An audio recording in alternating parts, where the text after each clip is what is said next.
Today, I will give a sermon on reincarnation. I've spoken about reincarnation many times before, but today I plan to focus exclusively on it. What is reincarnation? You are all living your lives now, but if reincarnation does not happen, life ends transiently. Do you understand? Reincarnation is incredibly precious. No matter how talented, wealthy, or successful someone is, if reincarnation does not occur, life ends in emptiness. So, what exactly is reincarnation? Look outside, aren't the cherry blossoms blooming magnificently? Even the blooming of those flowers is reincarnation. Do you understand? Without reincarnation, you wouldn't be able to see the flowers. The flowers don't remain in bloom forever. They bloom this year but eventually wither and disappear. The lifespan of a flower is short, only about a week or 10 days. That's the extent of its existence before it fades away. Wouldn't it be wonderful if they could bloom continuously?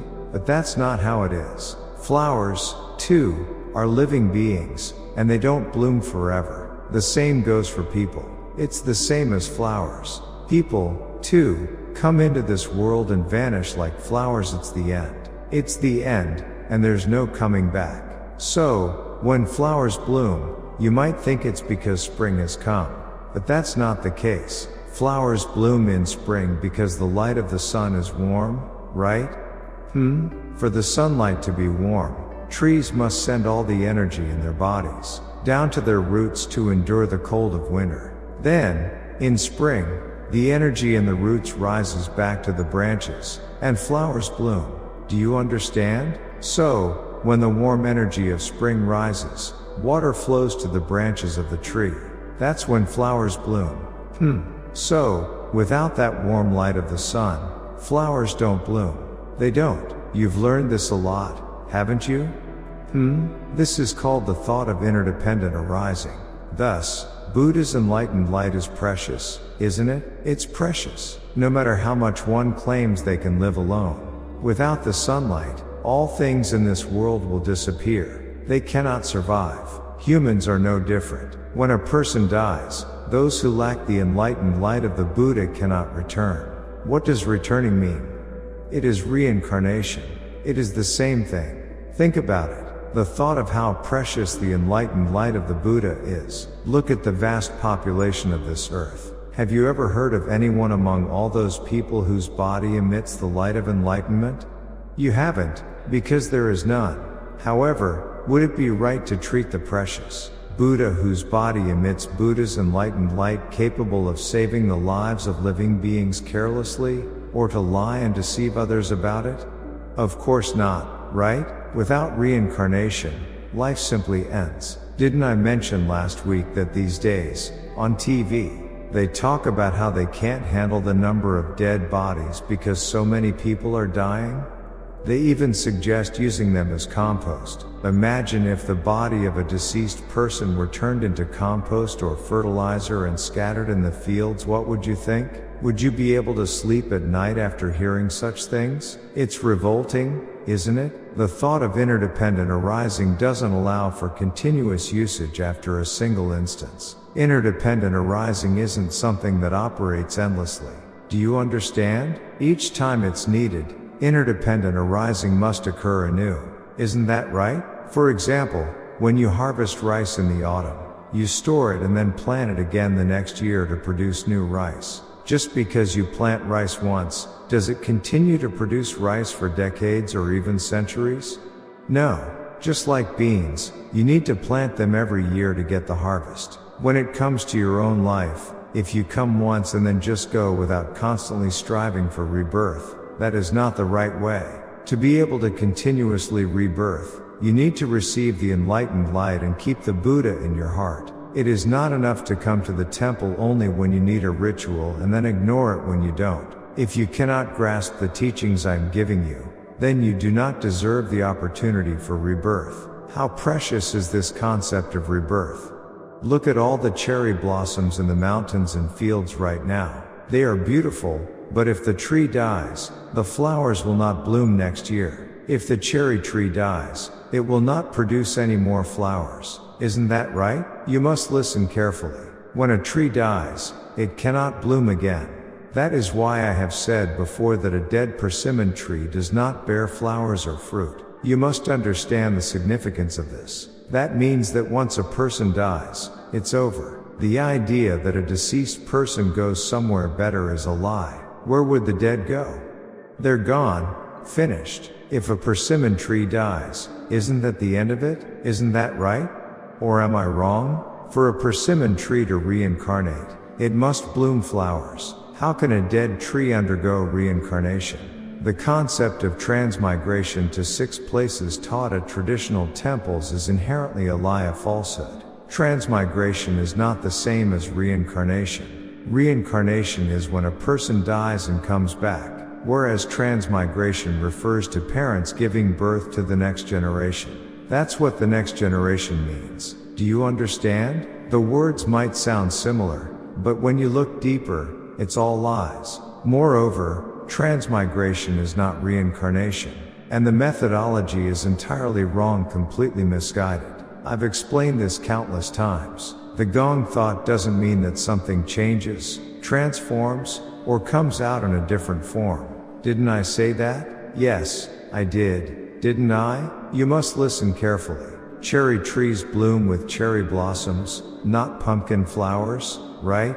But in traditional Buddhism, they claim a cherry tree could bloom with pumpkin flowers or forsythia. That's a lie. If a person is reborn after death, shouldn't they return as a person? If they come back as an animal, a dog, or a pig, it doesn't make sense. And if you pray every day to a cherry tree, chant to it, meditate in front of it, and make wishes daily, would the cherry blossoms turn into pumpkin flowers or forsythia? Wouldn't that be the claim? Traditional Buddhism is useless. It's all lies. Lies. They make people sit in temples and feed them lies to build trust, so they can sustain themselves. That's not a temple, it's a shamanic shrine. A shamanic shrine. So, listen carefully to what I'm saying and learn. When you go to a temple and claim to be someone's reincarnation, or someone endowed with certain spiritual powers, or that you saw something during prayer, you'll find plenty of people making such claims. What are they seeing? Does a cherry tree bloom with cherry blossoms because it sees something? Right? Wrong? Even if left alone, as long as the tree doesn't die, cherry blossoms will bloom every spring. What is that called? Say it loud. That is the thought of interdependent arising. Got it? You see, people are often foolish and stubborn, so even when you try to teach them, they don't understand. And yet, these same people still eat well and are overly attached to money. Shouldn't they at least refrain from coveting money if they can't grasp the teachings? No, they actually seem to cling to it even more. The point of Buddhism is not about spreading cheap lies but about awakening. And awakening is a profound process that is not easy at all. When you go to the temple and engage in practices, what is it that you are doing? What is it that you are trying to offer or bring in? You may not realize it, but what you are doing is nothing more than emptying your mind and embracing the profound truth of vacuous yet profound existence. When you engage in practices of offering or bringing in, what exactly are you offering or bringing in? You are doing it in the absence of anything, like setting a straw man in a chair. That is what we call gong, the act of offering or bringing in without any attachment or pretense. It is about emptying your mind and embracing the void, even in the absence of anything.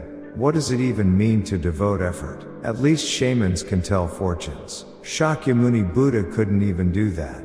If there's no basis for something, it doesn't exist in the first place. So, what did I say about things that can't be seen, are invisible, or can't be verified? I said they're all lies, fake, and, to put it harshly, the words of fraudsters. Am I right? Saying that praying diligently will bring good fortune, think about it. Isn't that just playing tricks on people like children? What good could possibly come from praying? When there's no rain, they say that holding a rain ritual will make it rain. But what does the sky have to do with a rain ritual? Think about it. Where does rain even come from?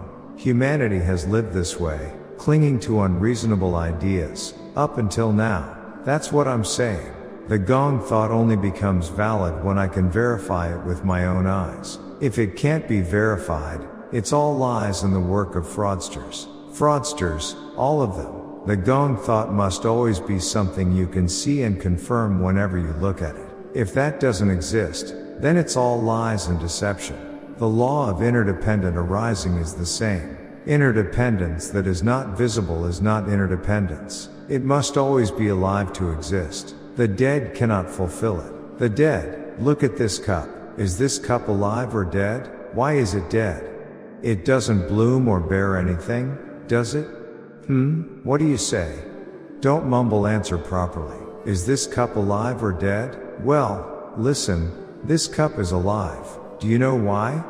Without the cup, you can't hold water. So, it's a living object. That's what it is. Understand? Thus, only the living can create interdependence. It's a precious enlightenment. The dead cannot fulfill it. Can a dead person have children? A dead person cannot. Why not? Because they're dead. They cannot interdependently arise, right? So why do you believe in the dead? Oh, my. When followers go to a temple to pray to Shakyamuni Buddha, meditate, and bow, that's also a form of interdependence. If you can see Shakyamuni Buddha and verify his presence, then surely, that's interdependence. But Shakyamuni Buddha has passed away and is no longer present. That's why I say that a dead persimmon tree doesn't bloom or bear fruit. That's what I'm saying. So, Shakyamuni Buddha is not present, that's the meaning. Did you understand? So, I have repeatedly told you this. Death means that rebirth is not possible. There are no such beings as Shakyamuni, Amitabha, Guanyin, or Kashitagarbha. Even if they exist, they are merely ghosts, not living entities. What I'm saying is that anything that cannot be verified is nothing but a falsehood in the Gong Thought. So, there is a reason why a Buddha needs to become a Buddha. This reason is that the Buddha must have the enlightened light in his body to be a Buddha. Is that right? A Buddha must have this light to become a Buddha. Without it, he is not a genuine Buddha, but just an illusion. Why is that? Because only with this light can the Buddha impart the light to others. And in order for you to be reborn after death, you need to receive that light through your body. When you die, your spiritual essence is also lost. If a dead persimmon tree still has its spiritual essence, it would regenerate immediately. But since its spiritual essence is gone as well, once the tree dies, it cannot come back to life. Is that right or wrong? So, when an astral body dies along with a person, it can no longer be used. That's what I'm saying. A lifeless astral body can't undergo a Chindo ceremony and become part of transmigration to 6 places, can it? It's all lies. However, there are cases where the astral body doesn't disappear. For it not to disappear, you have to do an incredible amount of good deeds while alive. Understood? If you perform a lot of good deeds and engage in many acts of the Bodhisattva's behavior, then the astral body doesn't die. It won't die, but it also won't reincarnate. What is that astral body? It becomes the spirit that shamans worship. That's what it is. Now I'm teaching you this. If someone has done many good deeds while alive, such as giving rice to those in need or providing meals to others, that person's astral body doesn't disappear after death. Instead, the astral body leaves the body. When it departs, it becomes a ball of light, like a full moon. The light travels out, with women's lights having a tiny tail like a rat's tail, while men's lights have no tail. The light departs and sets out to find a way to survive. That light attaches itself to someone and turns into a shaman spirit. Do you understand? You must live with proper understanding to live in this world. When a person dies, their astral body also dies with them. That's why you shouldn't commit sins, right? You must not do bad things. Think about it logically. Take a well-grown tree that bears fruit every day. Shake that tree every day, and eventually, the tree will die. Isn't that right? Do you get it now? Do you? So, when people say they receive blessings, blessings are created by oneself. They are not received. If someone goes around doing bad deeds and then goes to a temple to pray to Shakyamuni Buddha, does that make any sense?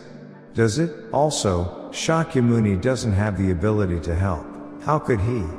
He can't. The dead cannot arise interdependently. Even earning money, if you put greed at the forefront, you can't earn money. Can you earn money that way? You can't. Prices are high, and labor costs are expensive. So people think, well, if I make 10 side dishes, people will like it. But since there's no profit left, they decide to make only 3 or 4, so they can at least cover costs and make a little margin. However, once someone eats there, they won't return. Will they? They won't. That's human greed. You won't succeed that way. Do you think a person like that will go to a good place after death? Do you know why shamans come into existence? Shamans come into existence because people who have done many good deeds while alive, feeding the hungry and engaging in acts of kindness, become shamanic spirits after death. Once they die, humans cannot reincarnate. Even a bean sprouts only when it is planted. If it isn't planted, it won't sprout. For it to sprout, someone must facilitate interdependent arising. But who's going to do that? A living person must take the bean, bury it in the soil, and plant it. Sitting and just praying or meditating over the bean, saying, "Please let there be a plentiful harvest of beans next year," won't make it grow. Does that make sense? It doesn't, does it? That's why I say such things are lies. Reincarnation isn't something that just happens. Something must align for reincarnation to occur. How could reincarnation happen just by speaking words? It's the same as planting beans to get beans. No matter how much you pray over a bean field, it doesn't make sense, does it? If I want to go to the Yonghwa world, I must have the ability to reincarnate to get there. Am I right or wrong? You can't go there by desire alone. Humans live a single life without reincarnation. Interdependent arising occurs as a single life. Beans are a single life. Rice plants are a single life. Everything is a single life. Why is it a single life? That being is a living being, so it exists as a single life. So, if the cherry tree dies, it doesn't bloom anymore. If you don't plant beans, they won't grow. All things exist as a single life. What must you do to make it last long? You must always interdependently arise. Thus, if you come to Yonghwa Temple and receive the commandments of Buddha's enlightened light, that soul is reborn. Do you understand? Why is that? What's the use of planting beans? Without the enlightened light, the beans won't sprout, and even if they do, they will disappear. Without the light of the sun, all living things would vanish in an instant. Is that so? Isn't it? It's precious, isn't it? It is precious. Think carefully. Am I right or wrong? If the electricity goes out for just one evening, it's frustrating, isn't it? Now, imagine the sunlight is blocked, and everything becomes dark. How would you live? You couldn't, could you? You couldn't survive. That's how precious Buddha is. 3810 being here with you, giving this sermon and drinking tea together. Because I see you so often, it might not feel precious. But the enlightened light comes from the sun, doesn't it? Where does it come from? Yet, even if you soak up sunlight until the day you die from the sun, you will not be reborn. Would rebirth be possible like that? Why not? When I come into this world with a physical body, I am able to see the sunlight. But once you die, there is no connection between you and the sun anymore. Your life depends on receiving the Buddha's enlightened light through the ritual of giving commandments. Isn't it logical what I'm saying? Right? So, after receiving the ritual, you see your body glowing with light. Why would that happen if you were perfectly fine before? You didn't show any signs of that before receiving the commandments. Now, after receiving the ritual, you have this radiance. But when I ask you to express your gratitude, you seem to close your mouth and become quiet. I'm just so disappointed. Oh dear, I've had quite a few moments of sadness while being at Yonghwa Temple. In the past, people flocked to see the returned Jesus, observing how they acted around him. It made me think that even a black rubber shoe discarded on the roadside is treated better than Buddha. Didn't I mention this before? Still, if someone received that kind of respect, even if they were fake, they could die without regret, don't you think so? Even if they were fake. Humans, as living beings, may have tempers, face unpleasant situations, and experience various emotions. But if someone betrays Buddha or causes him sorrow, does that seem reasonable? It's not that I remain silent because I don't know. I know everything. Do you think Buddha is just Buddha in name only? He knows everything. Sometimes I think it would be better to stop running the temple and instead focus on healing sick people. Those thoughts of regret come to me often. Honestly, every day, hundreds of sick people come to me. This isn't a boast, but I'm an expert at curing illnesses. Healing someone's sickness brings me genuine happiness. But interacting with devotees at the temple doesn't bring the same kind of joy. And they hold grudges, Buddhist followers. Did you know that? They hold grudges. Don't you realize it? They do. I don't always say everything. You know, the monk reads the comments and approves them, right? Sometimes, at night, I feel so angry that I drink cold water. I get angry because people criticize. And those who criticize aren't people who've never been to Yonghwa Temple. There are many who attend and then speak badly of it afterward. Wouldn't that make someone angry? But even so, have any of them ever treated our monk to a bowl of rice? Or brought even a single piece of candy? Yet, they criticize like that. Wouldn't that make someone angry? Isn't that right? The Buddhists who attend this temple, their level isn't very high. Even monks who shave their heads, you can tell their father by looking at their behavior. Oh, if your father's like that, the son must be the same. Isn't that right? Haven't you heard that saying? If the upper stream is clear, the lower stream will be clear too, right? Isn't that so? Look at how some monks behave. When you hear them using such harsh language, sometimes you wonder if Shakyamuni was a riffraff too. Did they teach you like that? Is that right or not? Even if someone is a saintly noble person, disciples shouldn't be using profane language, right? But when I see disciples hurling curses filled with vulgarities, I think to myself, is this what Shakyamuni's disciples are like? Doesn't it make you wonder too? How could someone have taught so poorly that their disciples speak in such a way? Isn't it like saying, like parent, like child? Monks who leave home to become monks are essentially the children of Shakyamuni, aren't they? But hearing them curse and swear, it makes me question so many things. Using something only when it's convenient for you, that's the behavior of people with wicked hearts. They use it when they need it and discard it when they don't. Am I right, or am I wrong? If there's something good, shouldn't you accept it? Shouldn't you embrace what's good and share it with others? Isn't that the way it should be? But that's not how people behave. The thought of interdependent arising and the law of interdependent arising, I teach, are some of the most precious teachings on this earth, don't you think? How precious are they? If I've shared and enlightened people with these precious teachings, why do some feel so upset and discontent? Are they trying to put Buddha on a tree and shake him down to fall and die? Since we are alive, we can make loud noises, drive cars, and walk around with our necks held high. But that's only for a moment. Time cannot be held back or stopped, because that's just how time is. What does say will mean? Time itself is also a part of the Gong Thought. We cannot hold on to it or stop it from passing.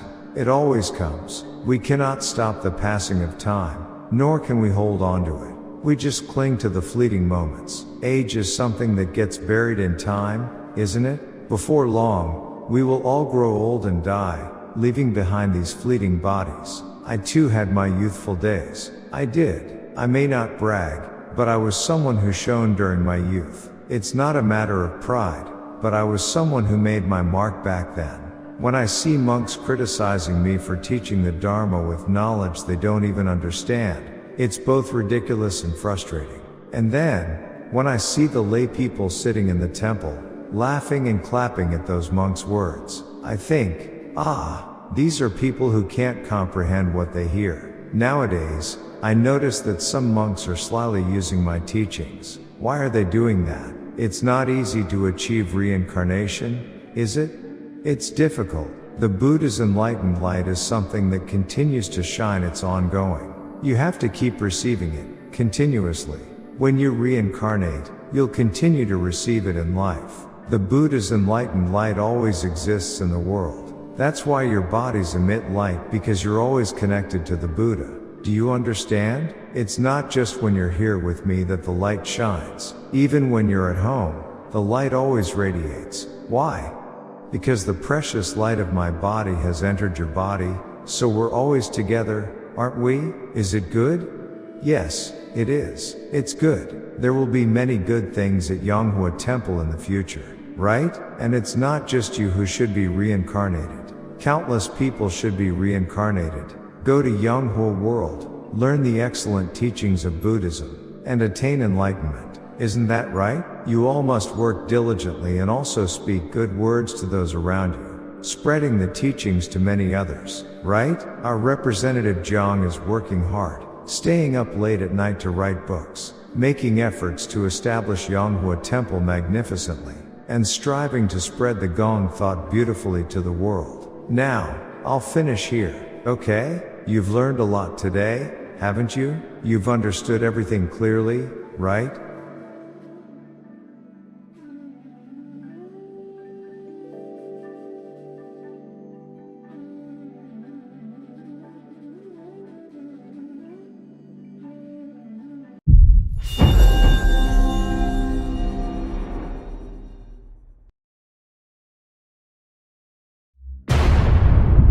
The law of all things in the universe, the Gong Thought. The teachings of Yonghwa Maitreya Buddha, the founder of the Gong Thought.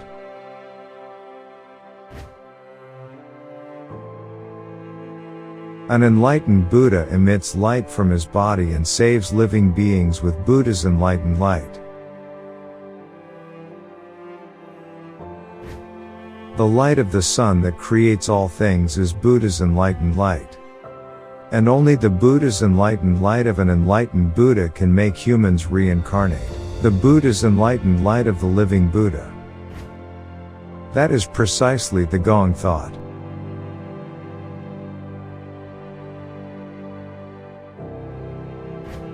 Receiving Shugi means embracing Buddha's enlightened light, that is, the Gong Thought, within my body.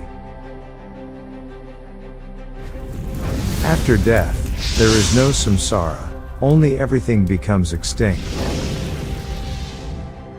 If you receive Shugi with the Buddha's enlightened light of an enlightened Buddha, you will have eyes that can see the Yonghwa world even after death. Chendo and Shugi are only possible through the Buddha's enlightened light of an enlightened Buddha. Don't receive Chendo after death. Receive Shugi while you are alive. Believe and follow only what you can see, hear, and confirm. The dead cannot arise interdependently, only the living can arise interdependently. Just as gold cannot be made artificially, a Buddha comes as a Buddha from the beginning. And a living being cannot become a Buddha through prayer or Zen meditation. However, those who have received Shugi can receive Buddha's enlightened light and become living Buddhas. All these Gong Thought were created by Yonghwa Maitreya Buddha. Like the sky and the earth, the sea and the mountains, the source of life and creation, the limitless and eternal truth, the Gong Thought.